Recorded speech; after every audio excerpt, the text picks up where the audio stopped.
દેવાય. ઓમ નમો ભગવતે વાસુદેવાય. ઓમ નમો ભગવતે વાસુદેવાય. ઓમ નમો ભગવતે વાસુદેવાય.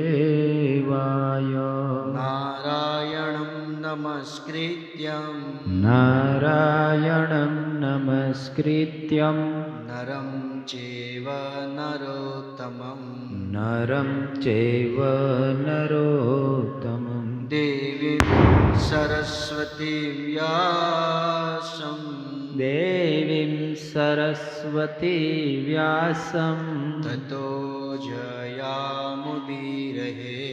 તતો જયમુદીરયે. નષ્ટપ્રાયેષુ ભદ્રેષુ નષ્ટપ્રાયેષુ અભદ્રેષુ નિત્યં ભાગવત સેવયા. નિત્યં ભાગવત સેવયા. ભગવતે ઉત્તમ શ્લોકે ભગવતી ઉત્તમ શ્લોકે ભક્તિર્ભવતુ નૈષ્ઠકી. ભક્તિર્ભવતી નૈષ્ઠિકીં. ભક્તિર્ભવતી નૈષ્ઠકી. ભક્તિર્ભવતી નૈષ્ઠિકીં. કરારવિંદે નપદારવિંદમ મુખારવિંદે વિનિવેશયન્તં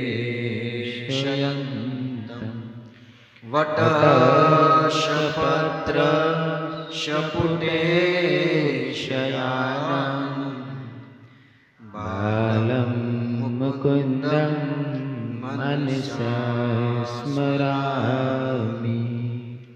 બાલં મુકુંદં મનસા સ્મરામિ.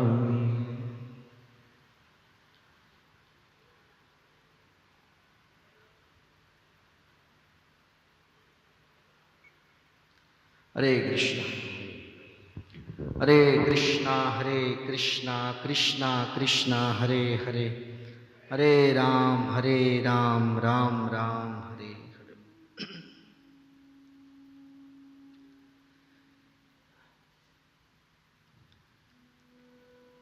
પરમ સૌભાગ્ય પ્રતિ મંગળવાર આપણને સત્સંગનો લાભ મળે છે. સત્સંગ મળવું એ ભગવાનની કૃપા હોઈ શકે. નારદ મુનિ પણ નારદ પંચરત્નમાં કહે છે કે સત્સંગ શું દુર્લભ. આપણે જે મળી રહ્યું છે ને બહુ દુર્લભ છે. પણ તકલીફ છે કે આપણું આ કામ નથી. આપણે તો ગ્રહસ્થ જીવન લોકો છીએ. સવારે કામે જવું, ગૃહિણી માતાજીઓને ઘરનું કામ કરવું. એટલે કદાચ આપણને સત્સંગની શું મહત્વ છે આપણને ખબર નથી. એ તો પ્રભુપાદજીની કૃપા છે, વૈષ્ણવ સંઘની આપણી પર આશીર્વાદ છે કે આપણને સત્સંગ મળી ગયો છે. અને કદાચ જો આપણને સત્સંગ મળી પણ જાય ને તો વ્યક્તિના જીવનમાં 4 ગુરુ હોય છે. એમાં એક પ્રથમ જે ગુરુ હોય છે ને અને વિશેષ હોય છે, જે આપણને ભક્તિમાં લાવે છે. અને એની કરતાં 4માં સૌથી વિશેષ વ્યક્તિ ગુરુ એને કહેવાય જે આપને ભક્તિમાં ટકાવી રાખે. વ્યક્તિના જીવનમાં 4 ગુરુ હોય. એક તો ભક્તિમાં જે વ્યક્તિને લાવે એ, એક શિક્ષા ગુરુ, એક દીક્ષા ગુરુ, અને ચોથા જે મહત્વના જે વ્યક્તિને ભક્તિમાં ટકાવી રાખે. આજે આપણે જોઈએ છીએ કે ઘણા લોકોની ઈચ્છા હોય છે, ભક્તિ કરવી પણ હોય છે, પણ ભક્તિમાં ટકી નથી શકતા. ઘણા લોકો હોય ને, ગંગા જાય તો ગંગારામ, જમના જાય તો જમનાદાસ જેવું કામ હોય છે. પણ ભક્તિ એ નથી. બીજું, ભક્તિને જે આપણે લોકો સમજીએ છીએ ને, બહુ દુઃખની વાત છે, આજે લોકો ભક્તિને એક સકામ કાર્ય સમજે છે. કેવું કાર્ય? સત્કર્મ. સત્કર્મ કોને કહેવાય? કે જે કાર્ય કરવાથી આપણને પુણ્ય મળે ને એને સત્કર્મ કહેવાય. ભક્તિ સત્કર્મ નથી.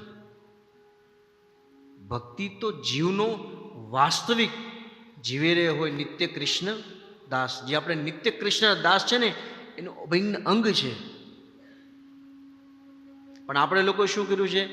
એને સત્કર્મ સાથે જોડી દીધું છે. સત્કર્મ કોને કહેવાય? ગાયને રોટલી ખવડાવી, પક્ષીને ચણ દેવા, માછલીને ખવડાવવું. જે કાર્ય કરવાથી પુણ્ય મળે ને એને સત્કર્મ કહેવાય. ભક્તિ પુણ્ય માટે નથી હોતી. ભક્તિ તો ભગવાનને સમજવા માટે ને ભગવાનને પ્રેમ કરવા માટે હોય છે. ઠીક છે, પણ આજે આપણે કંઈક બોલીએ છીએ, કંઈક સાંભળીએ છીએ તો એક માત્ર પ્રભુપાજીની કૃપા છે કે જે આપણને ભક્તિનો વાસ્તવિક અર્થ સમજાયો છે. તમે લોકો દુનિયામાં જોતા હશો કે ભગવદ્ ગીતા કેટલા પ્રકારની છે, ખબર છે? અત્યારે તો ખબર નથી, પણ જ્યારે પ્રભુપાદજી ભગવદ્ ગીતા પર ટ્રાન્સલેશન કરતા હતા ને ત્યારે લોકો એમ કહેતા કે પ્રભુપાદજી ઓલરેડી દુનિયામાં 700 પ્રકારની ભગવદ્ ગીતા છે, તો તમારે શું આ લખવાની જરૂર છે? વાત કરું છું પ્રભુપાદજી એ સમયની, ત્યારે 700 પ્રકારની ભગવદ્ ગીતા હતી. પ્રભુપાદજી બહુ સુંદર અર્થ આપ્યો છે કે ભગવદ્ ગીતા જે છે ને એ કૃષ્ણ અને અર્જુનનો સંવાદ છે, નો ડાઉટ, પણ લોકોએ પોતાની બુદ્ધિ અનુસાર એમાં વર્ણન કરેલું છે. અને મેં જે વર્ણન કરેલું છે ને એ એઝ ઇટ ઇઝ તેના મૂળ રૂપે. આજે આપણે ભગવદ્ ગીતા વિતરણ કરવા જઈએ તો પ્રભુપાદજીની ભગવદ્ ગીતામાં શું છે? તેના મૂળ રૂપે. એમાં કાંઈ બાહ્ય વસ્તુ નથી. જે ભગવાન શ્રી કૃષ્ણ અર્જુનને જે સમજાવવા માંગતા હતા એ વસ્તુ મૂળ રૂપમાં છે. એટલે તમે જોયો પ્રભુપાદજી દરેક યોગને ભક્તિ યોગ સાથે જોડેલો છે. નકર ભગવદ્ ગીતાને સમજવી બહુ અઘરી છે. આજે આપણે કોઈ પણ વ્યક્તિ ભક્તિમાં નવો જોડાય ને તો કોઈ પ્રશ્ન પૂછે, પ્રભુજી મારે શરૂઆત ક્યાંથી કરવી? તો આપણે કહેવાય એટલે ભગવદ્ ગીતા લે, શરૂઆત આનથી કર. આ પુસ્તક જે છે એ વાંચવા યોગ્ય છે. પણ ત્યાં જ આપણે માર ખાઈ જઈએ, કારણ કે ભગવદ્ ગીતાને સમજવી તો બહુ દૂરની વાત છે, વાંચવું પણ એટલું બોરિંગ લાગે, કારણ કે તત્વથી ભરેલું છે. હમણાં કૃષ્ણા બુક લઈએ, ભાગવત લઈએ તો સ્ટોરી છે, સમજવામાં આવે અને ગમે પણ આપણને. આજે આપણે અહીંયા ભાગવત ક્લાસ કરીએ છીએ તો ઘણા લોકો આવે છે, સાંભળે છે, સમજે છે, પણ એ જગ્યાએ જો ભગવદ્ ગીતાનો ક્લાસ લઈએ ને તો કોઈ સમજી ન શકે, બોરિંગ સબ્જેક્ટ છે. એનો મતલબ એ છે કે આપણને છે ને આનંદ કેમાં આવે છે? સાંસારિક વસ્તુ અને સંસારમાં રહેલી કાર્યક્રિયાઓમાં આનંદ આવે છે. પણ સંસારમાં રહીને શું કરવું એ ભગવદ્ ગીતા કહે છે, એમાં આપણને આનંદ આવતો નથી. પણ છતાં વૈષ્ણવ અને ગુરુની કૃપાથી આપણે પ્રતિ મંગળવાર શ્રીમદ ભાગવતમ લઈએ છીએ, જેમાં 3જો સ્કંદમાં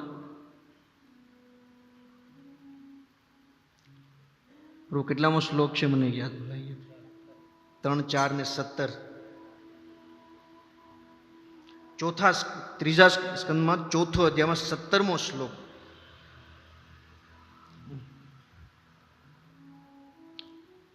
મંત્રેષુ માવા ઉપહૂય યત્વ મંત્રેષુ માવા ઉપહૂય યત્વ મંકુઠિતાખંડ સદાત્મબોધ મંકુઠિતાખંડ સદાત્મબોધ પુચ્છે પ્રભો મુગ્ધ ઈવા પ્રમત પૃચ્છે પ્રભો મુગ્ધ ઈવા પ્રમત તન્નો મનો મોહયતીવ દેવ તન્નો મનો મોહયતીવ દેવ મંત્રેષુ મામ વા ઉપહૂયયત્વ મંત્રેષુ મા વા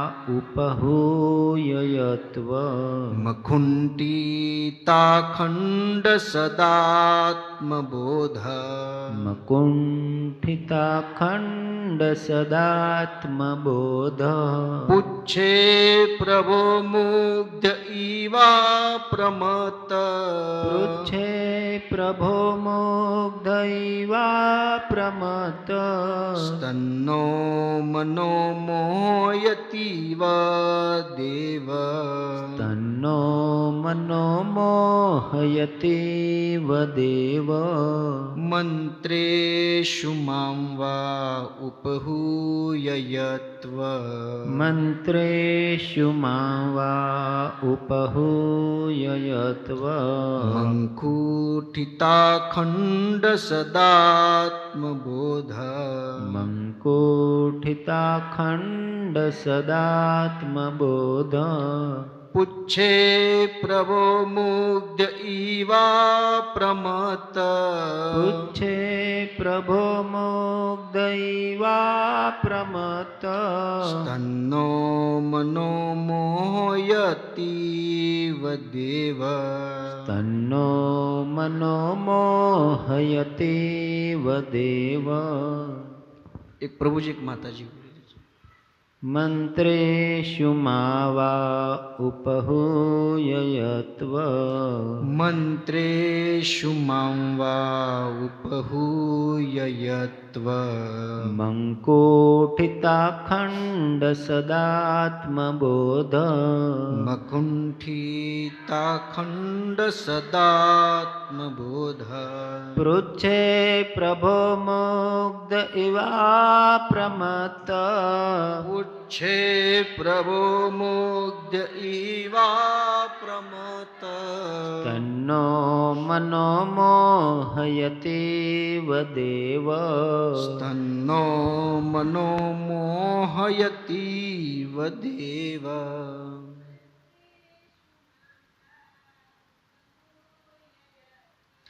મંત્રેષુ મામ વા ઉપહૂયયત્વ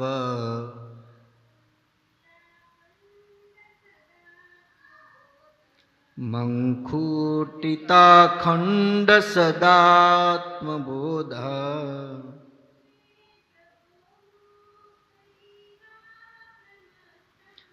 પૂછે પ્રભો મુગ્ધ ઈવા પ્રમત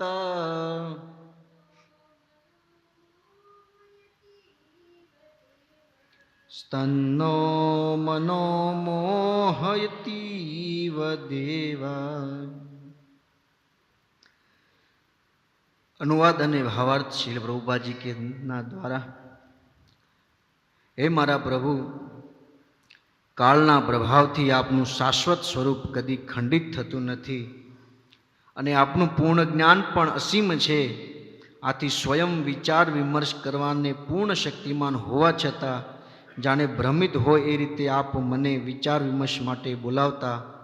જો કે આપ તો કદી ભ્રમિત થતા નથી, પણ આપના આ કાર્યથી હું તો ભ્રમિત થઈ ગયો છું. ભાવાર્થ શીલ પ્રભુપાદ દ્વારા. શીલ પ્રભુપાદ કી. ખરેખર ઉદ્ધવજી કદી ભ્રમિત થયા નહોતા, પણ તેઓ કહે છે કે ભગવાનના આ બધા વિરોધાભાસ ભ્રમિત કરી નાખે છે તેવા દેખાય છે. શ્રી કૃષ્ણ અને ઉદ્ધવ વચ્ચેની સમગ્ર ચર્ચા પાસે બેઠેલા મૈત્રેયજીના કલ્યાણના હેતુ થઈ હતી. ભગવાન દ્વારકાના રાજા હતા, ત્યારે નિત્યક્રમમાં એક ભાગરૂપે મોટા યજ્ઞો કરાવતા. તે સમયે જરાસંધ અને બીજાઓ નગર પર આક્રમણ કર્યું, ત્યારે તે ઉદ્ધવજીને વિચાર વિમર્શ માટે બોલાવતા હતા. ભગવાનને ભૂત વર્તમાન કે ભવિષ્ય હોતા નથી, કારણ કે શાશ્વત કાળનો પ્રભાવ તેમને માટે અવરોધક નથી. અને આથી તેમને માટે કશું જ અજ્ઞાત નથી. તેઓ શાશ્વત સ્વયંસ્ફુરિત બુદ્ધિવાળા છે. આથી તેઓ ચર્ચા માટે ઉદ્ધવજીને બોલાવે તેનાથી નિશ્ચિતપણે આશ્ચર્ય જન્મે. ભગવાનના બધા કાર્યો માટે વિરોધ ભલે દેખાય, પણ ખરેખર ભગવાનની નિત્યક્રમની પ્રવૃત્તિઓમાં કોઈ વિરોધ હોતો જ નથી. આથી તે પ્રવૃત્તિઓને જે થાય છે તેમ જોવા કરવી અને તેમના અર્થઘટનનો પ્રયત્ન ન કરવો એ જ વધુ સાર છે. સીધું જ્યાં કહી દીધું છે પ્રભુપાદજીએ કે એનો અર્થઘટન કરવાનો પ્રયત્ન ન કરવો એ જ સૌથી વધુ સાર છે. પ્રથમ તો સૌભાગ્ય એ છે, તમે લોકો ઘણા લોકોનું પ્રવચન સાંભળ્યું હોય છે, ઘણા લોકોને ત્યાં જતા હશો, પણ ઇસ્કોનના માધ્યમથી પ્રભુપાદજી જે આપણને સમજાવ્યું છે, તમે કદાચ સાંભળ્યું હોય છે, વેદ પુરાણમાં પણ કીધું છે કે જે કોઈ વ્યક્તિ વેદ કે પુરાણનો શ્લોક, આંખોની અડધો પણ શ્લોક, અથવા તો વેદ પુરાણનો શ્લોકનો અડધાનો એક શબ્દ પણ યદિ કોઈ ઉચ્ચારણ કરે ને તો એમના હૃદયમાં ભાગવત રૂપી પ્રેમ પ્રગટ થઈ શકે છે. વેદમાં તો અહીંયા સુધી કીધું છે, જે વ્યક્તિ વેદના શ્લોકનું ઉચ્ચારણ કરે ને તો જન્મ મૃત્યુના ચક્રમાંથી દૂર થઈ જાય છે. પણ એ વ્યક્તિ જન્મ મૃત્યુના ચક્રમાંથી ત્યારે દૂર થઈ શકે છે જ્યારે ભાગવત જેવા શ્લોકને સમજે અને જીવનમાં ઉતારે ને ત્યારે દૂર થઈ શકે છે. કારણ કે સમજવું જોઈએ, આજે આપણે જે શહેરમાં રહીએ છીએ અથવા તો જે સોસાયટીમાં રહેતા હોય તો ઘરે ઘરે જ્ઞાની માણસો ભેગા છે, ઘરે ઘરે લોકો જ્ઞાની છે. જ્ઞાની માણસોની કોઈ કમી નથી, કહેવાવાળા તો ઘણા લોકો, અસંખ્ય લોકો તમને મળશે, પણ કોઈ એક એવો વીર પુરુષ હશે જે વાતને જીવનમાં ઉતારતા હશે. મહાપ્રભુ આંદોલન દ્વારા એ જ કીધું છે કે પહેલા જ્ઞાનને જીવનમાં ઉતારો, પહેલા જીવનને સાર્થક કરો અને પછી લોકોના જીવન સાર્થક કરવા માટે નીકળી જાઓ. આજે હું તમારી સમક્ષ બેઠો છું, મારી કોઈ એવી યોગ્યતા નથી, ભાગવતનો ભ પણ મને આવડતો નથી, પણ એક પ્રભુપાદજીને ગુરુ મહારાજની કૃપા છે. આજે પ્રચારના માધ્યમથી કંઈક અમે પણ શીખીએ અને લોકોના જીવન પરિવર્તન કરવાની કોશિશ કરીએ, લોકોને ભાગવત પ્રત્યે પ્રેમ જગાડીએ. કારણ કે મૈત્રેય મુનિ જ્યારે આગલા અધ્યાયમાં આવશે, જ્યારે વિદુરજી મૈત્રેય મુનિ પાસે ગંગા કિનારે મળશે ત્યારે મૈત્રેય મુનિ કહે છે કે વિદુરજી, મને તો દયા આવે છે આ સંસારના લોકો ઉપર. દયનીવ આ શબ્દ વાપરે છે. ત્રીજા સ્કંદમાં 5મા અધ્યાયમાં 11મો શ્લોક છે. એ 11મા કે 24મા શ્લોકમાં કહે છે કે સંસારના લોકો દયનીય છે, કે જેની પાસે મહાભારત છે, ભાગવત છે, છતાં એ લોકો વાંચતા પણ નથી અથવા તો એ સાંભળવાનો કે સમજવાનો પ્રયત્ન પણ કરતા નથી. જે વાસ્તવમાં જીવનને સાર્થક કરવા માટે છે. આપણે શરીરને સાર્થક કરવા માટે કેટલી મહેનત કરીએ છીએ ને, અને કરવી જ જોઈએ, સમય એવો છે. પણ જીવ જ્યારે આ શરીર છૂટીને જશે ને તો એના માટે જે યોગ્ય છે એ કાર્ય કરવું પડશે. એ કાર્ય શું છે? જ્યારે આવા મહાભાગવત, આજે સંવાદ ચાલી રહ્યો છે ને, ઉદ્ધવજી અને વિદુરજીનો સંવાદ અંતર્ગતમાં વાત થઈ રહી છે. શું કહે છે કે જે ઈશ્વર પરબ્રહ્મ છે, જે એના એક શ્વાસથી એક નહીં અસંખ્ય બ્રહ્માંડ નિર્માણ થઈ શકે છે, જે ઈશ્વર ધ્રુવ મહારાજને માત્ર શંખ અડાડીને, ગાલ ઉપર માત્ર શંખ અડાડીને પૂરે બ્રહ્માંડનું જ્ઞાન આપી દે છે, વેદ પુરાણની પૂરા બ્રહ્માંડનું જ્ઞાન આપી દે છે. અરે અહીંયા સુધી બ્રહ્માજી પણ કહે છે, આગલા આ ત્રીજા સ્કંદમાં તે 6ઠા અધ્યાયમાં આવશે, બ્રહ્માજી ખુદ એમ કહે છે કે હું તો દેવીના 1000 વર્ષ, આપણા 1000 વર્ષ નહીં, દેવલોકના 1000 વર્ષ મેં તપસ્યા કરી, છતાં શું જાણવા મળ્યું મને? કે ભગવાન અચિન્ય છે, જેને સમજી ન શકાય. જેને મહાન વૈષ્ણવ ભાગવતો છોડો, ખુદ પૃથ્વીના પ્રથમ જીવ બ્રહ્માજી પણ સમજી નથી શકતા. આજે ભગવાન મારી પાસે શું આવે છે? પરામર્શ કરવા કે ઉદ્ધવ શું કરીશું આપણે? જેમ આપણે આપણું 4-5 ભાઈનું ઘરનું વડીલ આપણે હોય, પરિવાર હોય, 4-5 ભાઈ હોય, તો બધા લોકો ભેગા થઈને કંઈક પ્રસંગ કરો તો પરામર્શ કરે કે ભાઈ શું કરશું, શું કરશું. એવી જ રીતે ઉદ્ધવને બાજુમાં બેસાડીને ભગવાન એની પાસે સલાહ લેતા. તો વિચાર કરો, ઉદ્ધવજી કેટલા મહાન હશે. કારણ કે ભગવાન પોતે કહે છે કે અહમ ભક્ત પરાધીન. ભગવાન ભક્તને આધીન છે, પરાધીન છે. આજે ભગવાનની મહાનતા કોણ કહી શકે? ભક્ત જ કે ને, નરસિંહ મહેતા જ કે ને, ધ્રુવ કે, મીરાબાઈ કે, જેને પ્રેમ કરતા હોય. આપણા વખાણ કોણ કરે? આપણી બૈરી કરે, બધી છોકરા કરે. બહુ સારા હોય પાડોશી કરે, કોઈ કરે ના કરે. એમ ભક્તના વખાણ ભક્તો જ કરી શકે. તો ભગવાન પણ ભક્તની મહાનતા વધારવા માટે એની પરામર્શ લે છે. બાકી મૈત્રેય મુનિ કહે છે કે મૈત્રેય મુનિ પણ કહે છે કે મને આશ્ચર્ય લાગે છે કે જે ભગવાનને વ્યક્તિ કે વસ્તુ સાથે કોઈ મતલબ નથી. આજે આપણા પૃથ્વી પર છે તો આપણે વ્યક્તિ અને વસ્તુની બેની જરૂર છે. વ્યક્તિ તો આપણો પરિવાર છે તો આપણે આગળ કાર્ય કરી શકીએ છીએ. બાવાને શું કામ હોય? મંદિરે બેસે કે નહીં? આપણી સાથે જોડાયેલા છે, આપણે સવારે એ કડા પકડીને એસીમાં ધક્કા ખાઈને આપણે જ આવી છીએ. વ્યક્તિ સાથે આપણે જોડાયેલા છે અને વસ્તુની આપણે આવશ્યકતા છે. ટેકનોલોજી, માઇક છે, સ્પીકર છે, મોબાઈલ છે, પણ ભગવાનની વસ્તુની જરૂર છે નથી. વ્યક્તિની જરૂર નથી, વસ્તુની જરૂર. પણ છતાં ભગવાન આ પૃથ્વી પર આવે છે અને મનુષ્યની જેમ લીલા કરે છે. શું કારણ હોઈ શકે? એવું કયું કારણ છે? કારણ તો આપણે ભગવદ્ ગીતામાં ભગવાને કહી દીધું. પણ આશ્ચર્ય એ થાય છે કે ભગવાનને કોઈની જરૂર નથી. પોતે સતચિત આનંદથી મૂર્તિમાન સ્વરૂપ છે. આપણે સુખ દુઃખની જરૂર છે. એને શું છે?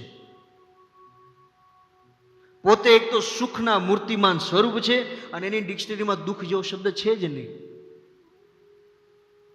એ તો આપણને લાગે છે આ નથી એટલે દુઃખી લાગે આપણને.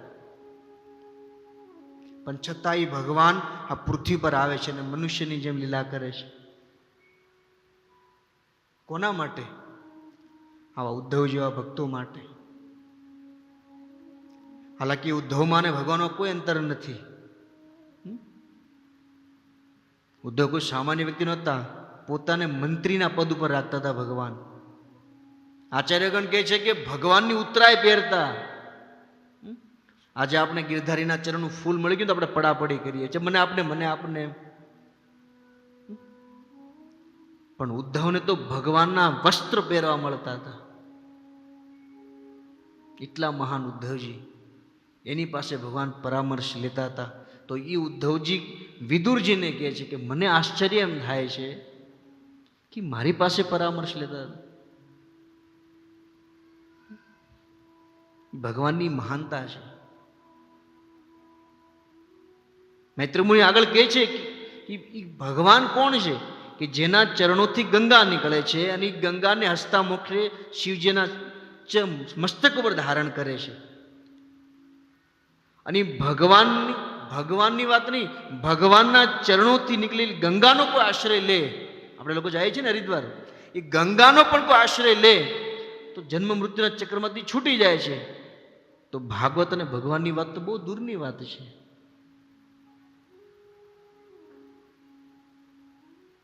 તેવા ભગવાનનું ભાગવત જે મૂર્તિમાન સ્વરૂપ નહીં પણ શબ્દરૂપી જે સ્વરૂપ છે. પરમ પૂજ્ય ડોંગરેજી મહારાજ કહેતા કે ભગવાને જ્યારે શરીર છોડ્યું પ્રભાગ ક્ષેત્ર, ત્યારે સમય મળે તો સોમનાથની પાસે પ્રભાગ ક્ષેત્ર છે, દર્શન કરવા જજો. કે જ્યારે ભગવાને શરીર છોડ્યું તો કે છે કે શરીર રૂપી ભાગવતમાં સમાઈ ગયા, આત્મા ક્યાં ગયો? તો કે છે કે પંઢરપુરમાં વિઠ્ઠલનાથજીમાં સમાઈ ગયો. ડોંગરીજ મહારાજ એમ કહેતા. પણ એ શરીર રૂપે આ ભાગવત આપણી પાસે છે, એનું કંઈક તો કારણ હશે ને. બીજી તો વાત કરું, આ ભાગવત આપણે કોના દ્વારા મળ્યું? પરીક્ષિત મહારાજમાં.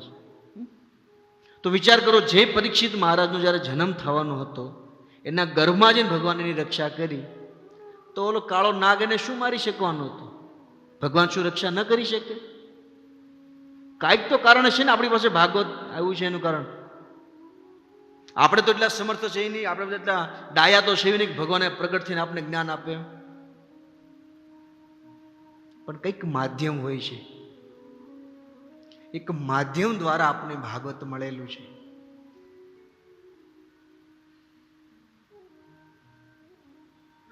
ઉદ્ધવજી કહે છે કે વિદુર,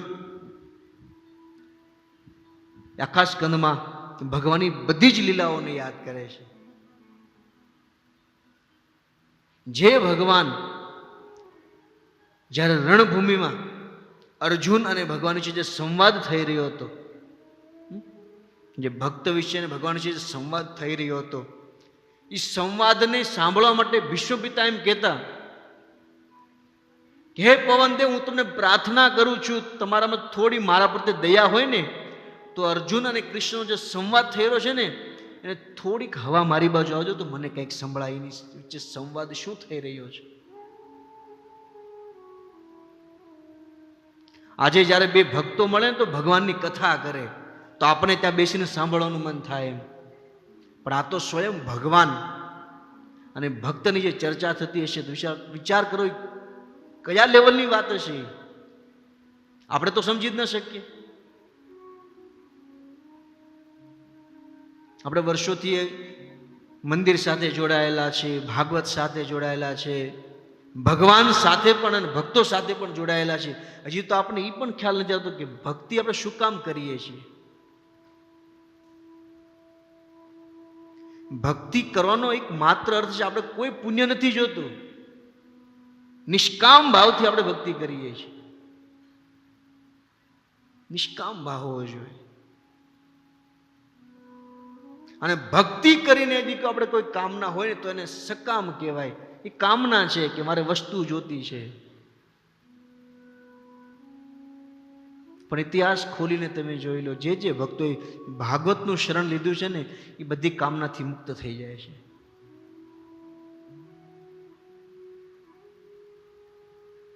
ઘણા લોકો એમ કે નહીં વર્તમાન સમય છે તો અમુક આપણી પાસે પૈસા પણ હોવા જોઈએ, અમુક વ્યવસ્થા હોવી જોઈએ, બરાબર છે, નો ડાઉટ. પણ કેટલી વ્યવસ્થા હોવી જોઈએ એનો અંત ખરો? આપણે એમ કે માણસને 7 પેઢી, ધીરુભાઈ અંબાણીના છોકરાને 71 પેઢી ખાય કે એટલું એની પાસે છે, છતાંય કામ કરે છે ને. અહીંયા લેવલ નથી દેખાતું આપણને. એને પણ પૂછ્યું શું કામ, કાંઈ ખબર નથી, કામ તો કરવું જ પડે ને. એની પાસે પણ જવાબ નથી.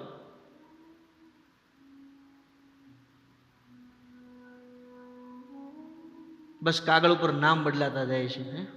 પેલા આપણા દાદાનું નામ હતું, બાપાનું નામ આવ્યું, આપણું નામ આવશે, પછી છોકરા હારા છે તો કંઈક અડશે, નકર આપણું પૂરું કરી નાખશે. ભક્તિ એના માટે નથી. હા, તમારે જો સકામ કાર્ય કરવું હોય, વસ્તુની આવશ્યકતા તો ભગવાન ઈ પણ આપશે. આચાર્યગણ કહે છે કે કંઈક વસ્તુની કામના હોય, નો ડાઉટ કામના દરેક વ્યક્તિને હોય, પણ એ કામના પણ પૂરતી ભગવાન પાસે જવું જોઈએ. માગો એની પાસે માગો. દેવા માટે એક માત્ર ભગવાન જ સમર્થ છે, બીજું કોઈ સમર્થ નથી. પણ એ સમર્થ ભગવાન પાસે માગવું પણ કઈ રીતે ને એ પણ આપણને ખબર હોવી જોઈએ. એની ત્યારે ખબર પડે જ્યારે આવા ભક્તોનો વચ્ચેનો જે સંવાદ સાંભળીએ ને ત્યારે ખબર પડે.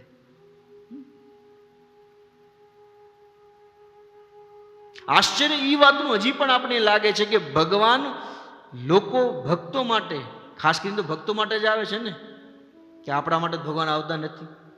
આપણે ક્યાં સારા કામ કરે ભગવાન આવે? ભગવાન ભક્ત માટે આવે છે. પ્રહલાદ માટે ભગવાન નરસિંહદેવ ભગવાન આવ્યા, તમે વિચાર પણ નહીં કરી શકો. પ્રહલાદના જીવનમાં કેટલી દુઃખ આવ્યું હતું. પણ જ્યારે ભગવાન પ્રગટ થાય છે ને તો બે હાથ જોડીને એની પાસે ક્ષમા માગે છે પ્રહલાદ પાસે કે ભાઈ થોડુંક મોડું થઈ ગયું છે, માફ કરી દેજે. બાપાએ તો બહુ પ્રયાસ કર્યો હતો ને, ઉપરથી નાખ્યો ને સળગાયો ને વિષ આપ્યું ને દિવાલમાં ચણી દો, કેટલાય કામ કર્યા હતા. ત્યારે આશ્ચર્ય લાગે કે ભગવાન કેટલો વિશાળ હશે. આપણે તો સવારે મંદિરમાં પ્રાર્થના કરી, ઓમ જય જગદીશ કરી પૂરું કરી દે, કે મહામંત્ર બોલી હરે કૃષ્ણ કૃષ્ણ કૃષ્ણ હરે હરે, હરે રામ રામ રામ હરે હરે કર જોડી હાથ જોડીને ભાગી જઈએ, આપણે કામે લાગી જઈએ. થોડુંક વિચાર કરવો જોઈએ. સ્વામી વિવેકાનંદના જીવનમાં કહેતા કે ગ્રહસ્થ જે વ્યક્તિ હોય છે ને એને સવારમાં જાગીને ભગવાનને યાદ કરવા જોઈએ અને પ્રાર્થના કરવી જોઈએ કે સારું છે ભગવાન તું છો એટલે આંખ ખુલીને જાગ્યો, અમને સ્મરણ થયું કે કોની પાસે કેટલા લેવાના છે. એટલે ડાયરી ખોવાઈ ગઈ તો આપણે કેમ ખબર પડે? બધું સાફ થઈ ગયું હોય, સવારે જાગ્યું હોય તો આપણે પાગલમાં ગણાય જઈએ. ઘરવાળાએ મોકલી દે પાગલખાનામાં, આપણે ન રાખે. પણ પ્રાર્થના કરવી જોઈએ કે પ્રભુ તું છો એટલે મારી આંખ ખુલી છે. પણ સવારે કરેલી પ્રાર્થના, દિવસભર કરેલું કાર્ય, સાચું ખોટું જે કાંઈ હોય, સાંજે સૂતી પહેલા ભગવાન એક વખત યાદ કરીને રડવું પણ જોઈએ, એમ પણ કીધું છે કે આખો દિવસ વયો ગયો તને યાદ કર્યા વગર.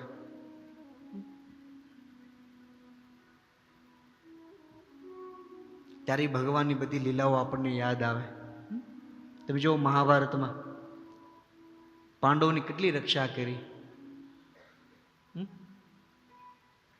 પણ ભક્તિ ધીરજવાન હોય ને, ખબર હોય અવશ્ય રક્ષે કૃષ્ણ, કૃષ્ણ મારી રક્ષા કરશે. પણ એમાંથી થોડીક પણ ધીરજતા આપણામાં આવી જાય ને તો હું તો કહું આ જન્મમાં આપણો બેડો પાર થઈ જાય. આપણે ઘણી વખત પ્રવચન કરતા હોય તો ઘણા લોકો આવે ફરિયાદ લઈને, પ્રભુજી ઘરમાં તકલીફ છે, આમ થાય છે, આમ છે. આપણે કહીએ માળા કરો ને, એમ તો માળા ચાલુ કરે, 1 કરે, 5 કરે, 10 કરે, પછી કાંઈ ન થાય ને તો ધીરે ધીરે ઘટતી જાય. એક ઉપર હાવ જેવું મૂકી દે. પછી આપણે ક્યારેક ઘરે ગયા ને તો દિવાળ ટીંગાતી હોય, એટલી મેલી થઈ ગઈ. આપણે માળા કેમ નથી કરતા? કે બરોબર કાંઈ ફરક જ ન પડે. એટલે એ થોડો મંત્ર છે, જાદુ મંત્ર. તમને શું ભૂખ ન લાગે તો તમે ખાવાનું નથી ક્યારે? ભગવાને શરીર આપ્યું છે, આપણે કદાચ ભૂખ ન લાગે તો ખાવીએ નહીં? ખાવાના જ છીએ. આપણે ખબર છે જે ખોરાક આપણે ખાઈએ છીએ એ ગટરમાં જ જવાનો છે, પણ છતાં ખાઈએ છીએ ને. શરીર ચલાવવા માટે છે, શરીરનો ખોરાક છે. એ મહામંત્ર, ભાગવત, ભગવદ્ ગીતા, ભગવત સ્મરણ એ આત્માનો ખોરાક છે. એટલે આપણા સાધુ સંતો ઋષિગણો કહે છે કે આત્મકલ્યાણનું કામ કરો, આત્મકલ્યાણનું કામ કરો. એમ નહીં કે શરીર કલ્યાણનું કરો, એમ એ તો ભાગમાં હશે, થવાનું જ છે. આપણા નસીબમાં હશે તો શરીરનું કલ્યાણ થવાનું જ છે. બધા ભાગ લઈને જ આવ્યા છીએ. પણ ભક્તિ ભાગ્ય સાથે કોઈ મતલબ નથી. ભક્તિ તો કરવી પડશે. અત્યારે સમજાય તોય ભલે, 10 વર્ષ સમજાય તોય ભલે, અને મૃત્યુના આગલા દિવસે સમજાય તોય ભલે.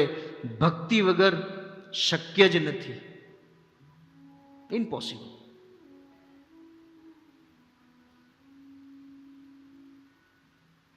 જ્યાં સુધી ભાગવતનો સહારો નહીં લઈએ, ભગવાનનો સહારો નહીં લઈએ, જીવનમાં ક્યારેય સુખી નહીં થઈએ આપણે. કારણ કે આપણે સુખની વ્યાખ્યા જ ખબર નથી. માનસિકતા જ ખોટી છે આપણી. એકબીજાને જોવામાં આપણે જીવનની કઈ દિશામાં લઈ જવાનું છે ખ્યાલ નથી આવતો. શું કામ? બેસી ત્યાં સુધી સારું લાગે. જેવો પ્રસાદ 11 વાગે ઘરે સુઈ જશો ને, કાલ સવાર બધું ભૂલાઈ જશે. માનસિક જન્મો જન્મ આપણે આ જ કાર્ય કર્યું છે. એટલે પ્રભુપાદજી હાથ જોડીને કરબદ્ધ કરીને ગયા કે નિત્યમ ભાગવત સેવયા, નિત્યમ ભાગવત સેવયા. ભાગવતનું નિત્ય સ્મરણ કરો તો ખ્યાલ આવશે ને.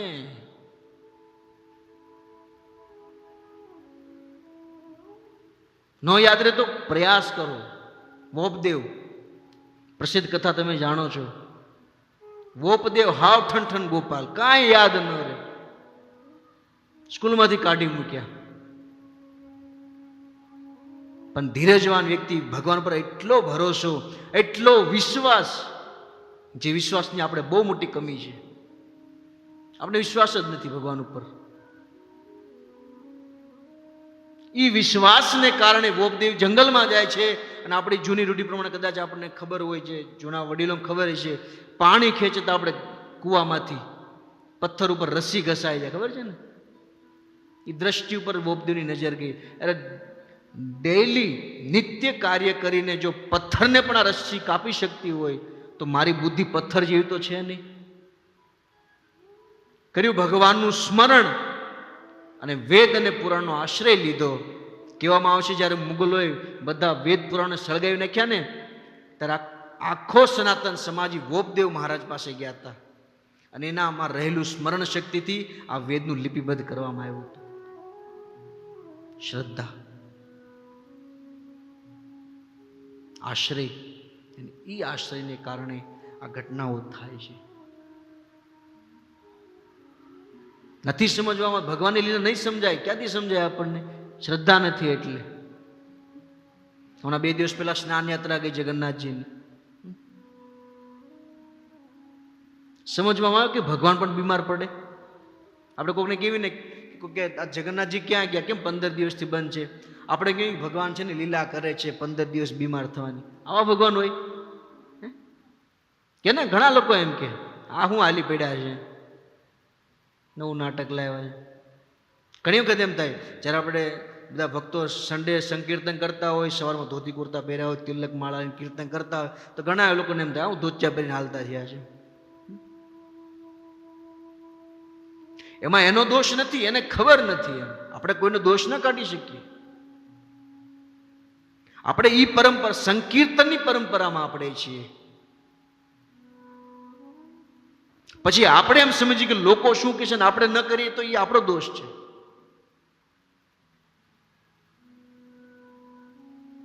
જગન્નાથજી લીલા કરે છે એને આપણે સમજી ન શકીએ.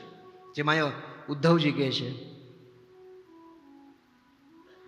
મારી પાસે પરામર્શ લે છે, હું સમજી શકતો નથી. એ ભગવાન આજે બીમાર પડે તો એમાં શું મોટી વાત છે? જે ગયા શનિવારે તમે લોકોએ જે ભક્તોએ દર્શન કર્યા સ્નાન યાત્રાના, સ્નાન યાત્રા એટલે શું ખબર છે? જગન્નાથજીનો જન્મ દિવસ છે, બીજું કાંઈ નથી.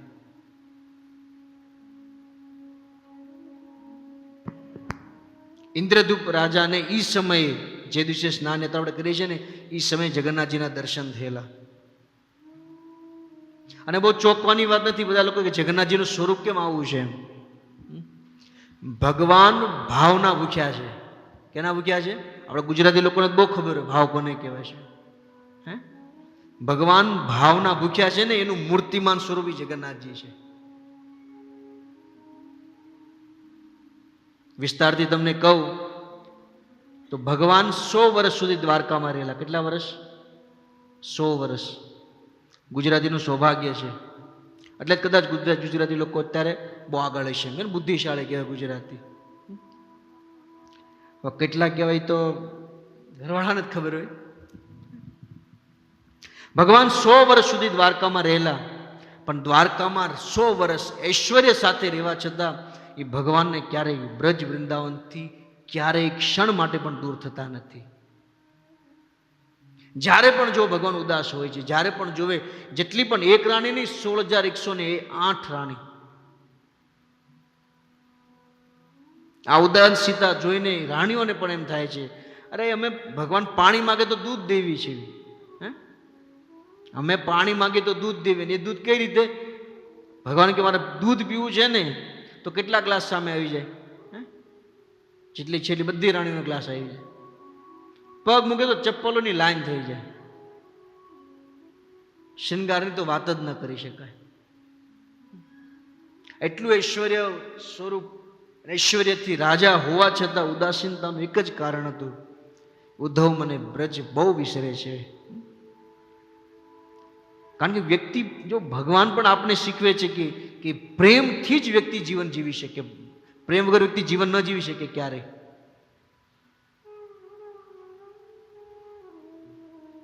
કારણ કે આપણે પણ પ્રેમને છે, કારણ કે આપણે ભગવાનના સંતાન છીએ, આત્મા પરમાત્માનો નિત્ય દાસ છે. તો પરમાત્માનો અંશ હોવા છતાં ભગવાન પણ પ્રેમને આધીન છે. તો આપણામાં પણ લક્ષણ છે કે આપણે પ્રેમ વગર રહી ન શકીએ. આપણે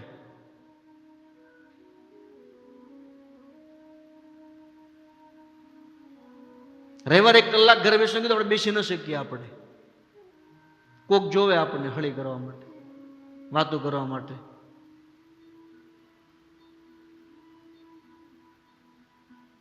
પણ એ જગન્નાથજી જ્યારે ઉદાસીતા જોયે છે ત્યારે બધી રાણીઓ ભેગી થઈને એ ઉદાસીનાનું કારણ પૂછે છે, શું કારણ છે? તો એ સમયે બધી રાણીઓ એકત્રિત થઈને, માતાનું નામ ભૂલાઈ ગયું, શું નામ હતું? એ દ્વારકાના મહેલમાં બધી રાણીઓ ભેગી થઈ છે અને ભગવાનની લીલા સાંભળે છે. રોહિણી માતાજી, રોહિણી માતાજીના સંપર્કથી એને કહે છે કે અમારામાં શું એવી કમી છે જે ભગવાન ઉદાસીન રહે છે, અને બ્રજમાં શું ભગવાનને એવો પ્રેમ મળ્યો હતો કે આજે 100 વર્ષ વીતી જાય તો પણ ભગવાનની રાધા, એ નંદગાંવ, એ બ્રજના લોકો, એ સખા, એ બ્રજની લતા, એ યમુના, એ બ્રજની રજ અને ગિરી ગોવર્ધન આજે પણ એને ભૂલાતો નથી. અરે એની વાત ક્યાં કરો, આજે પણ આપણે વર્ષમાં એક વખત જઈએ ને તો આજે પણ એની વૃંદાવનની ઝલક નજર સામે આપણને આવે છે. શું ત્યાં બ્રજમાં શું દેખાય આપણને? એ ગટર હોય ને હડી ગયેલા લોકો, પણ તોય એમાં એટલો પ્રેમ છે. આજે કોકના ભક્તોને કોઈ કીધું ને રવિવારે ચાલો ટિકિટ છે, મફતમાં આવું છે, દોડીને ભાગવા મળે, ધોતી કુર્તા પકડી ભાગો. પ્રેમ છે. એવું કયો પ્રેમ બ્રજમાં છે? માતા રોહિણીને પ્રાર્થના કરીને કહે છે કે અમને સમજાવો. બસ અમારે જાણવું છે કે અમારી પાસે એવી કઈ કમી રહી ગઈ છે. હે માતા, અમે 16,108 રાણી બધી ભેગી થઈને કૃષ્ણને એટલો પ્રેમ નથી કરી શકતા.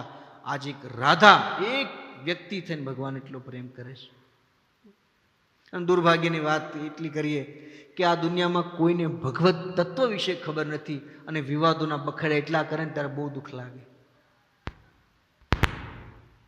ભક્તો, આપણે સાધક ભક્ત છીએ. કોણ છીએ આપણે?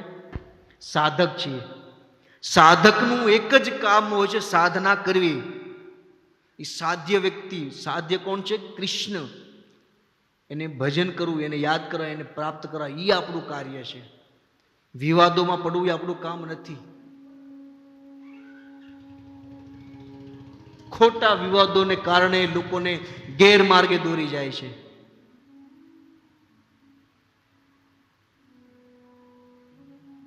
ખોટા ગેરમાર્ગે દોરી જાય છે. અને વર્તમાન સમયમાં અત્યારે તો બહુ ભયંકર બીક લાગે. ત્યારે આ નવી પેઢીને સનાતન ધર્મ વિશે અને ભગવાનની લીલા સમજાવે ને, એ લોકો સમજી જ ન શકે. હવે જેને ક્યારેય 20 કિલોની ગુણ ન ઉપાડી હોય એને આપણે એમ કહીએ કે ભગવાને ગોવર્ધન ઉપર ટચલી આંગળે, કેમ સમજાય એને? એમાં વિવાદોના ટીવી મીડિયાઓ દ્વારા એટલી વાતો એવું કરે ને તો બહુ દુઃખ લાગે કે આવનારી પેઢી ભગવાન વિશે સમજી જ નહીં શકે.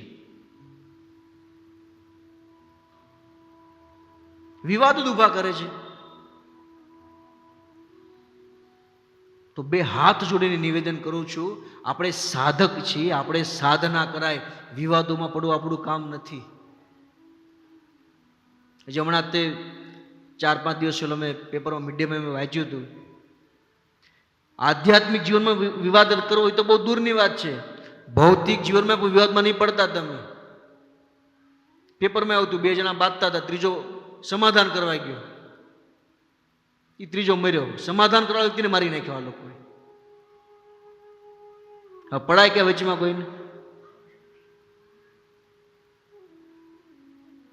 કોકનું સારું કર્યું ને એમાંય તકલીફ છે. અત્યારે સમય એવો છે, સારું કરવામાં સારું નથી.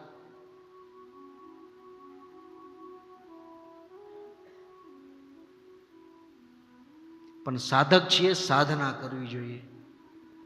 જેટલી બને એટલી માળા વધારવી જોઈએ. જેટલું ક્ષમતા હોય ધામવાસ કરવો જોઈએ, તીર્થયાત્રા કરવી જોઈએ, મંદિરે જવું જોઈએ, પ્રવચન ભક્તોનો સંગ કરવો જોઈએ. આપણા માટે આ સાધના છે. કોણ શું કરે એમાં વિવાદ આપણે ન પડવું જોઈએ. એ તો ભૌતિક લોકો પડે. અત્યારે તો સારું છે, આપણો સમાજ થોડોક કંઈક ઇસ્કોન વિશે સમજે છે, વાંધો નથી. આજથી 15 વર્ષ પહેલા અમે લોકો તિલક કરી માર્કેટ, આ હું પણ કર્યું છે, બગલો છરકી ગયો એવું લાગે છે, એવા શબ્દો કહેતા.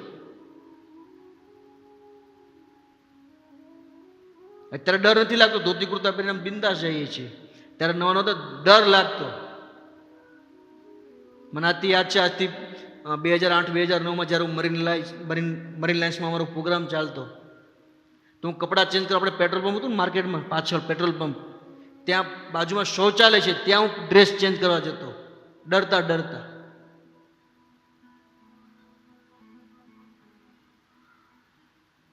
લોકો સમજે નહીં, સમજાવવા માટે કન્વિન્સ કરવા પડે. બસ વિવાદો જ કરશું તો જીવન આપણું બરબાદ થઈ જશે. આપને કદાચ ન સમજાય તો એવા વ્યક્તિ, તટસ્થ વ્યક્તિ પાસે જાઓ કે જાણો, સમજવાનો પ્રયત્ન કરો.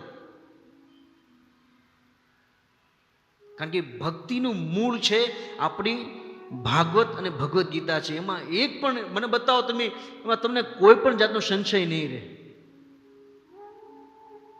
કારણ કે લખવાવાળા વેદવ્યાસજીએ ભાગવતની શરૂઆતમાં લખી નાખેલું છે, જે વ્યક્તિ ભાગવતનું શરણ ગ્રહણ કરશે ને એમના જીવનમાંથી શોક, ભય અને મોહથી મુક્ત થઈ જશે. તો સંશય ક્યાંમાં આવ્યું છે? અને જો સંશય રહી જતું હોય મતલબ આપણે ભાગવતનું શરણ ગ્રહણ કર્યું નથી.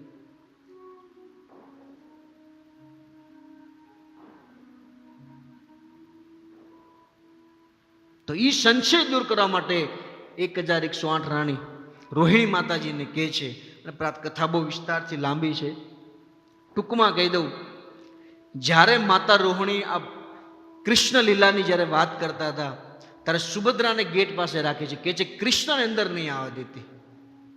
કારણ કે ભગવાન જો અંદર આવી જશે ને અને કથા સાંભળી જશે ને પછી દ્વારકામાં નહીં રહી.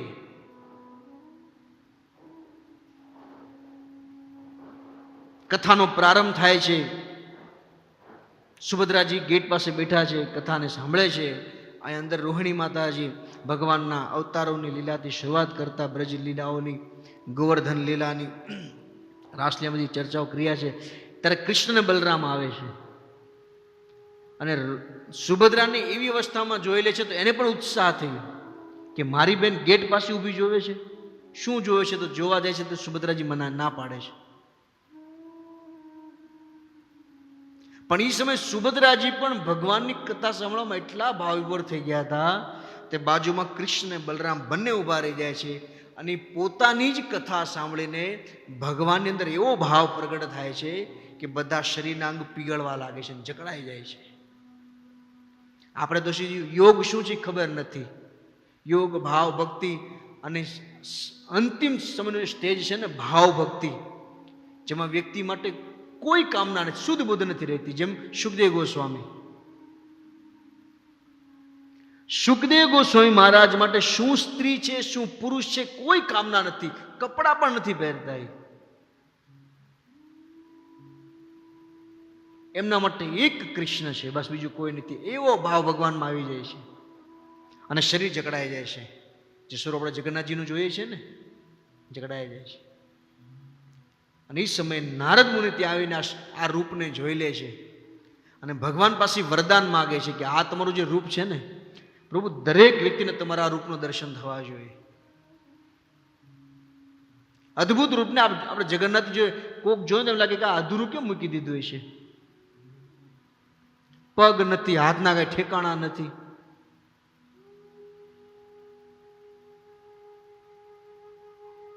પણ ભગવાન પણ પોતાના આચરણથી આપને શીખવે છે. આપન આચરિત પ્રભુ જીવે રે શીખાય. યદિ આપણે પણ જો ભગવાન શ્રી કૃષ્ણની કથામાં એટલા તન્મય થઈ જશું ને તો એ ભાવને આપણે પણ પ્રાપ્ત કરી શકીએ. એમનું એક્ઝામ્પલ છે ગોપાલ કૃષ્ણ ગોસ્વામી મહારાજ. જોયું તમે અંત સમય વિડીયો વાયરલ થયો હતો. અંતિમ અવસ્થામાં શરીરનું કોઈ શુદ્ધ બુદ્ધ નહોતું અને આરતી કરતા હતા. આપણું ઠેકાણું તો આરતી નથી કરી શકતા વ્યવસ્થિત.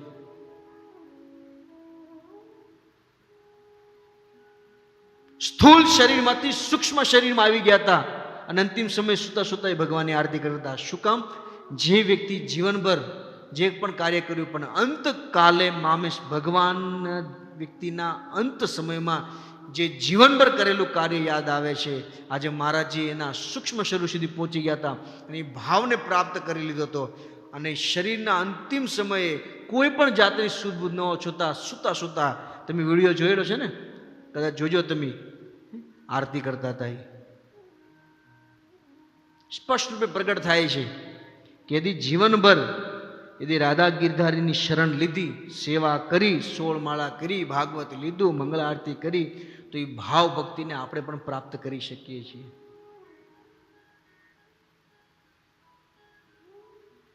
પણ આમ કે પ્રભુજી મારે ક્યાં ભાવ ભક્તિ કરી, એટલું હાલે તોય ઘણું છે.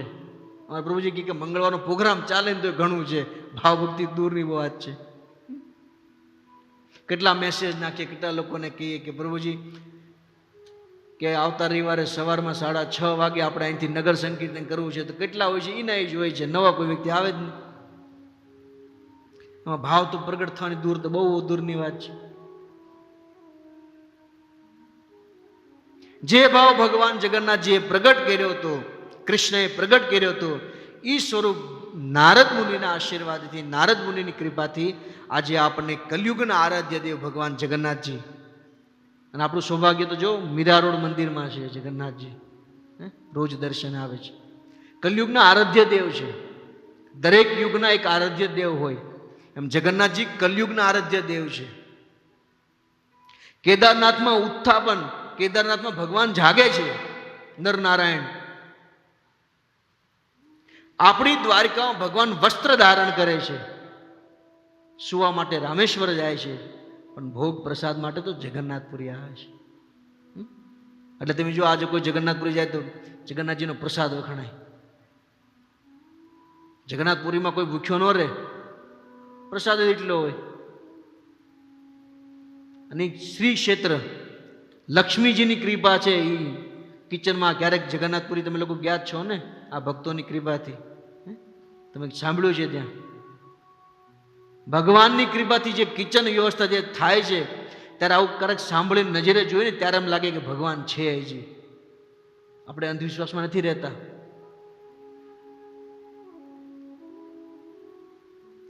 નીચે લાકડાનો ચૂલો ને ઉપરનું પેલું 5મા માળે જે થતું હોય ને એ પેલા ચડે. પેલા તો નીચેનું ચડે ને, એક પછી એક. પણ જો લક્ષ્મીજીની સાક્ષાત કૃપા ત્યાં છે. અને જેનું સૌભાગ્ય તમને ભક્તોએ ગયા વર્ષે ગયા હતા ને દિવાળી પર જગન્નાથજીની રથયાત્રા. એટલે એમ લોકોને કેવી ભાઈ તમે છે ને યાત્રામાં આવો. એમ યાત્રામાં આવવાનું કારણ કે આપણે આપણી સંસ્કૃતિની વિરાસત છે ને એની ખબર પડે આપણને. આપણા જેટલી દેશમાં, ભારત દેશ કોઈ સામાન્ય દેશ નથી. વિચાર કરો, આખી દુનિયામાં ભારત એકમાત્ર એવો દેશ છે જ્યાં ભગવાને વારંવાર જન્મ લીધો છે. ઓસ્ટ્રેલિયામાં નથી લીધો, યુકે કે કેનેડા કે અમેરિકામાં. બધી જ પવિત્ર નદી ભારતમાં, બધા જ ઋષિઓનું સ્થાન, તપસ્યા સ્થળ ભારતમાં, ભગવાનના અવતાર પણ ભારતમાં. અને એ ભારત ભૂમિમાં આપણે રહેવી છીએ, આપણે જ ખબર નથી કે ધાર્મિક સ્થળ કયા છે.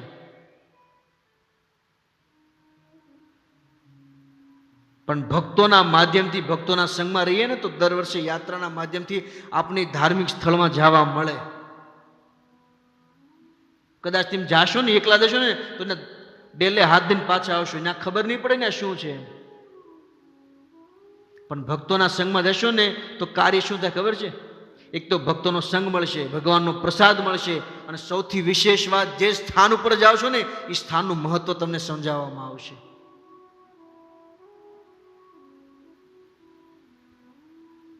એટલે આવા તીર્થ ક્ષેત્રોમાં જવું જોઈએ. ઈ જગન્નાથપુરીમાં ભગવાન 15 દિવસ માટે જે સ્નાન યાત્રા કરી ને, આજે ભગવાન દ્વારિકામાંથી વૃંદાવન જશે. હવે અને નારદ મુનિએ કીધું છે, જે વ્યક્તિ ભગવાન રથ ઉપર આરૂઢ થશે અને ભગવાન રથ ઉપર આરૂઢ ભગવાન જગન્નાથના જે કોઈ વ્યક્તિ દર્શન કરશે અને દર્શનથી ભગવાનના રથની રસ્સી જે વ્યક્તિ ખેંચશે ને એની, તો જેમ રસ્સી ખેંચવાથી ભગવાનનો રથ આગળ આવે છે ને, એમ જેમ જેમ વ્યક્તિ રસ્સી ખેંચતો હશે ને, એમ ભગવાન રથ ઉપરથી વ્યક્તિના હૃદયમાં આરૂઢ થઈ જશે.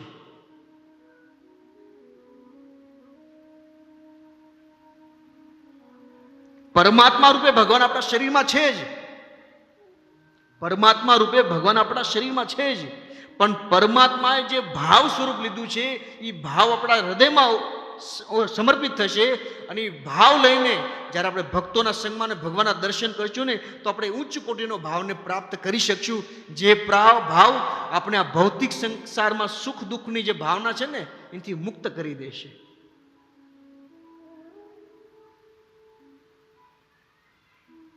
આપણે સવારે ઉઠીને એક ચિંતા લઈને જઈએ છીએ ને, કંઈક માર્કેટમાં જઈશું તો કંઈક દલાલી થઈ જશે, કંઈક માલ વેચાઈ જશે, કંઈક બે પૈસા રળશું. એ જે ચિંતા લઈને જઈએ છીએ ને, ચિંતાથી મુક્ત થઈ જશું. પછી વિશ્વાસ બેસી જશે કે નહીં, ભગવાન તો મારું કરશે જ, મારે શું ચિંતા છે. ખાલી આપણે કર્મ કરવાનું છે, પ્રોસેસ કરવાની છે, ચિંતાથી મુક્ત થઈ જશું, એ ગેરંટી છે. પણ વિશ્વાસ હોવો જોઈએ.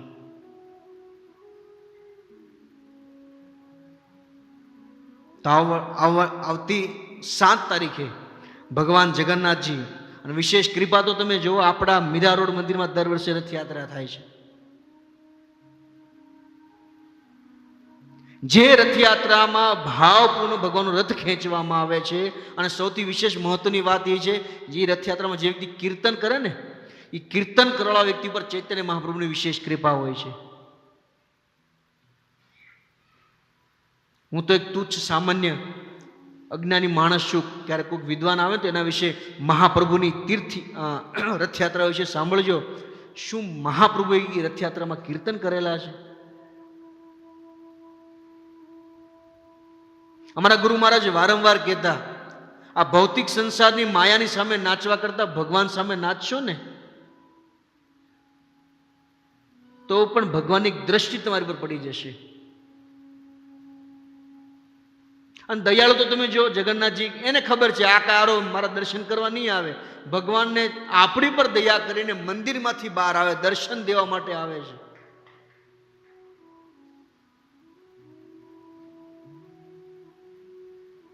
આ સમાજમાં ઉદ્ધવ પણ યાદ કરી રોવે છે, દરેક પ્રસંગને યાદ કરે છે ઉદ્ધવ. આપણે તો ભગવાનના દર્શન કરવા માટે જઈએ છીએ, એક લાલસા, એક કામના લઈને જઈએ છીએ. ઓલી પૂતના હડી ગયેલી ભગવાનને મારવા માટે આવી હતી, તો ભગવાન એની માતાની ગતિ આપી દીધી. વિચાર તો કરો, ભગવાન પાસે તમે જાઓ તો ખરા.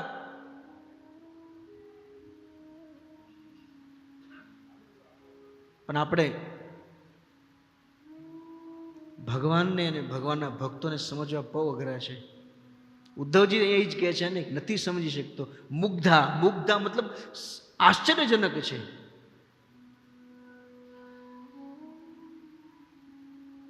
છે પણ નથી, સમજી ન શકાય આપણને.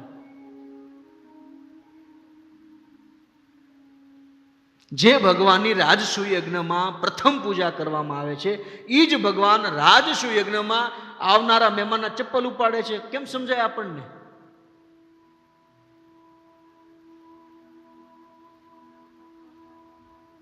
અઢાર દિવસમાં આટલું મહાન મહાભારતનું યુદ્ધ ભગવાને કરી નાખ્યું. એ ભગવાન જરાસંધી ભાગીને દ્વારિકામાં આવે છે. રણછોડરાય લોકો કહે છે, આપણને કેમ સમજવામાં આવે?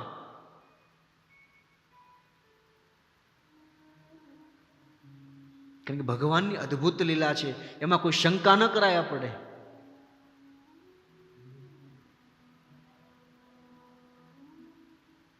પ્રભુપાદજી તાત્પર્ય અંતમાં જ લખ્યું ને, એના વિશે ચર્ચા ન કરાય આપણે. શું કીધું તાત્પર્ય લાસ્ટમાં અંતમાં જ કીધું.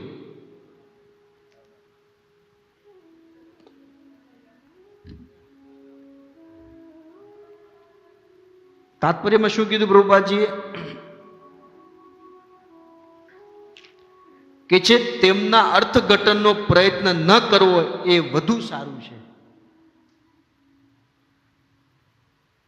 આપણે ન કરી શકીએ, ભગવાનની લીલાને ન સમજી શકીએ. એમાં ખાસ કરીને સંસારના લોકો જે ભગવાનની ચીરહરણ લીલા છે ને, એના તો આપણે શું વાત કરીએ. આપણે તો એલા ભગવાનની ઉંમર તો તમે જુઓ, 3 વર્ષના ભગવાન છે, એ ગોપીઓને સંદેશો આપે છે, તો આપણે સમજતા નથી. એટલે આપણા ભારત વર્ષના ઋષિ, આપણે એક જે સ્થાન પર બેઠા છીએ, બજરંગદાસ બાપાની તમને વાત કરું. સૌરાષ્ટ્ર સંતની રસધારામાં બજરંગદાસ બાપાનો એક પ્રસંગમાં આવે છે.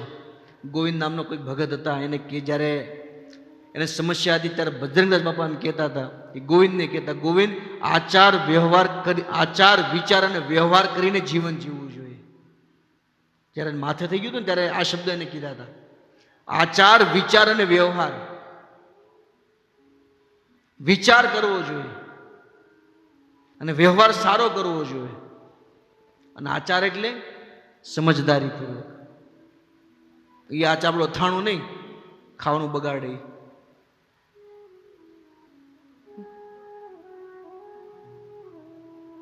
આપણે જો ખોટું નહીં લગાડતા, આપણે જ્યારે ઉત્સવ હોય ત્યારે બધા ઓલું ભજન વાગે છે કે જોલી મેલા ભર દે અને બાપા બંડીને પૈસા કાઢે. એ ગોવિંદને દેવા માટે બાપાને બંને પૈસા નીકળ્યા હતા. એ બજરંગદાસ બાપાએ જ્યારે યુદ્ધ છૂટ્યું ત્યારે બધું વેચી નાખ્યું હતું. કેમ બંને પૈસા નહોતા કાઢ્યા? સાધુ સંતો ભગવાનનું જે પણ કાર્ય હોય ભક્તો માટે હોય, ગમે એવા માટે ન હોય. આપણે એમ સમજી લે કે ગમે વ્યક્તિનું ગમે ભજન કરી લઈશું, ગમે કાર્ય કરી લઈશું, આપણો બેડો પાર થઈ જાય. એમ બેડા પાર ન થાય. આચાર વિચાર અને વ્યવહારથી હોવું જોઈએ. 2 હાથનો જો લઈ લીધું એટલે પાછું દેવું નહીં. એમાં બાપા કઈ સેવા આપણી ન કરી દે, કે ભગવાન પણ ન કરી દે. જે કંઈ વાત કરવામાં આવે છે શુદ્ધતા પૂર્વક વાત કરવામાં આવે છે. જીવનમાં શુદ્ધતા લાવો, આચાર વિચાર અને વ્યવહારિકથી જીવનમાં જીએ ને, તો આપણા જીવનની કોઈ પણ સમસ્યા હોતી જ નથી. સમસ્યા આપણે લોકો ઊભી કરીએ છીએ.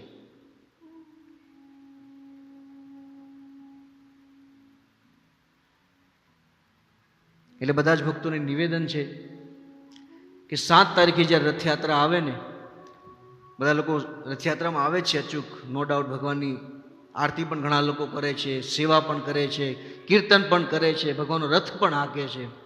પણ જે હૃદયનો ભાવ છે ને, એ ભાવ લઈ ભગવાન પાસે જાઓ. શરીર તો આપણે બધા લોકો, શરીરથી બધા લોકો જાય જ છે, પણ એક ભાવ પણ એવો નિર્માણ કરો. કારણ કે ભગવાન ભાવગ્રાહી છે. જેટલો સારો ભાવ લઈને ભગવાન પાસે જઈશું ને, આજે તમે વિચાર કરો, સારા ભાવ, ભગવાનની વાત છોડી દો. આજે આપણે કોઈ ઓફિસમાં જઈએ, એક્ઝામ્પલ, કોઈ દલાલ વ્યક્તિ હોય જે દલાલી કરતો હોય માર્કેટમાં, એ ઓફિસમાં કોઈ વ્યક્તિ, કોઈ શેઠ પાસે આપણે જઈએ, કંઈક સારા ભાવથી આપણે જઈએ તો શેઠને એમ થાય, હાલે ભાઈ આ પડીકુલ લઈને જા, વેચાઈ જા. પ્રેક્ટિકલ વાત કરું છું ને. સારો ભાવ તો સામેથી આપણને કે હાલે ભાઈ જા, તું મહેનત કરી જા. 2% 3% ભૂલીને ધંધો આપણને કરાવે. તો આ દુનિયાનો એક સામાન્ય વ્યક્તિ જો સારા ભાવની ઈચ્છા રાખતો હોય, તો આ તો પરબ્રહ્મ પરેશમર છે. શું આપણી પાસે એક સારા ભાવની આશા ન રાખતો હોય?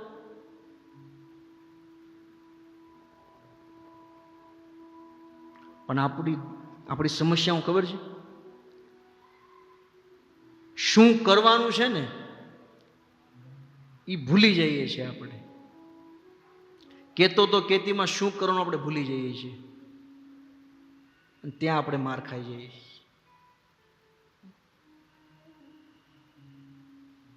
ખેર, સમય થઈ ગયો છે. શ્લોક તો સામાન્ય શ્લોક હતો, પણ સમજવા માટે ઘણું બધું હતું. કારણ કે સીધી ભગવાનની વિશેષતા કહી દીધી, એમ કે ભગવાનને આપણે સમજી શકતા નથી. વિશેષ આગળ કોઈ મહાન વૈષ્ણવ આવશે, તમને કંઈક વિશેષ સારું સંભળાવશે. પણ મારો ખાલી કહેવાનો ભાવાર્થ એટલો છે કે ભગવાનની મહાનતા એટલી છે, જે આપણે લોકો સમજીએ ને કે ઓમ જય જગદીશ હરે, બહુ વિશાળ. ભગવાન એટલો વિશાળ છે, શરીરથી છે, નો ડાઉટ. ભગવદ્ ગીતામાં અર્જુનને જ્યારે ભગવાનને વિશ્વરૂપ દેખાડ્યું ને, ત્યારે ભગવાન સામે અર્જુનના હાથ ધ્રુજી ગયા હતા કે આમાં મને અંત દેખાતો જ નથી. શું મધ્ય છે, શું અંત છે, આટલું વિશાળ સ્વરૂપ મને કાંઈ દેખાતું જ નથી. એટલું વિકાળ ભગવાન સ્વરૂપે ધારણ કર્યું હતું.